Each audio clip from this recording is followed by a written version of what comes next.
আজকের রেসিপি খারকোল বাটা।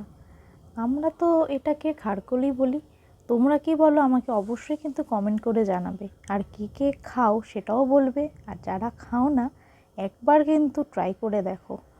শরীরটা একটু খারাপ লাগলে, জ্বর সর্দি হলে একবার খাবে, তোমাদের মুখের টেস্টটাই পাল্টে যাবে। তো দেখে নিই। প্রথমে কড়াইতে সর্ষের তেল নিয়ে নিলাম, খারকোলগুলো কেটে নিয়েছি। এখানে পাতাগুলো নিইনি কারণ অনেকটা খারকোল ছিল, তো ডাটাগুলো মা ছাড়িয়ে নিয়েছে। নিয়ে নিয়েছি রসুন, এরপর সর্ষের তেলের মধ্যে বেশ অনেকটা কালো জিরা দিয়ে দিলাম, আর দিয়ে দিলাম এখানে শুকনো লঙ্কা। শুকনো লঙ্কা পরিমাণটা কিন্তু পুরোটাই নিজেদের স্বাদ অনুযায়ী। তো এরপর রসুন দিয়ে খারকোলের ডাটাগুলো এর মধ্যে দিয়ে দিলাম। অনেকে এখানে পাতাও ইউজ করে, আমিও করি, কিন্তু আজকে যেহেতু খারকোলের ডাটাটা অনেকটাই ছিল তাই আর পাতা দিলাম না। তো এটা ভালো করে ছাড়িয়ে নিয়ে তেলের মধ্যে দিয়ে ভালো করে এবার ভাজতে হবে। পরিমাণ মতো নুন দিয়ে দেওয়া হলো। আর রান্নাটা কিন্তু পুরোটাই সর্ষের তেলে হবে, আর রসুনটা বেশ অনেকটা দেওয়া হয়েছে, আর শুকনো লঙ্কাটাও কিন্তু অনেক দেওয়া হয়েছে। তোমরা চাইলে এখানে কাঁচা লঙ্কাও দিতে পারো, তো শুকনো লঙ্কা দিলে স্বাদটাই অন্যরকম হবে।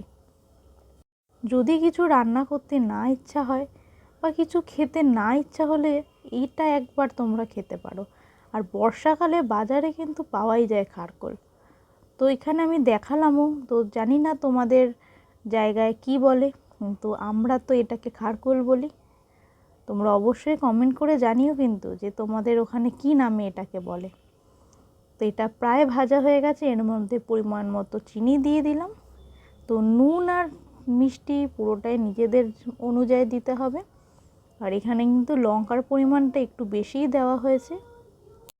তো বন্ধুরা, আমার চ্যানেল এখনও যারা সাবস্ক্রাইব করোনি তারা প্লিজ সাবস্ক্রাইব করে দিও, আর পাশে থাকা বেল আইকনটা অবশ্যই ক্লিক করো, তাহলে সবার আগে তোমাদের কাছে ভিডিও পৌঁছে যাবে। আর আমার নতুন ইনস্টাগ্রাম আইডি thepetukchef সেটাও কিন্তু ফলো করে দিও। তো দেখতেই পেলে এটা প্রায় ভাজা হয়ে গেছে। এরপর মা এটা শিলে বেটে নিচ্ছে। তো ভাজার সময় কিন্তু একটু জল ছাড়বে, জলটা শুকিয়ে নিয়ে তারপরে এটা বাটতে হবে। তোমরা এটা মিক্সিতে করতেই পারো, কারণ শিলের ব্যবহার আমরা সেরমভাবে অনেকেই করি না।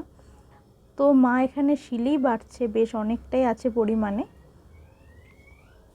তো এখানে একদমই জল দেবে না যখন তোমরা মিক্সিতে দেবে। ওই ভাজা তেলটা যদি থাকে তেলটা দিয়ে একবারে এটা পেস্ট করে নেবে।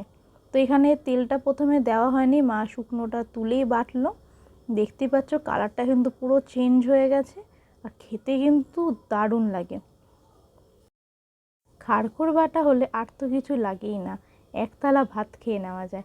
আর বর্ষাকালে এটা খুব ভালোভাবে বাজারে পাওয়া যায়, অন্য সময় খুব একটা ওঠে না, মাঝে সাঝে দেখা যায়, কিন্তু বর্ষাকালটায় খুব ভালো করে পাওয়া যায়।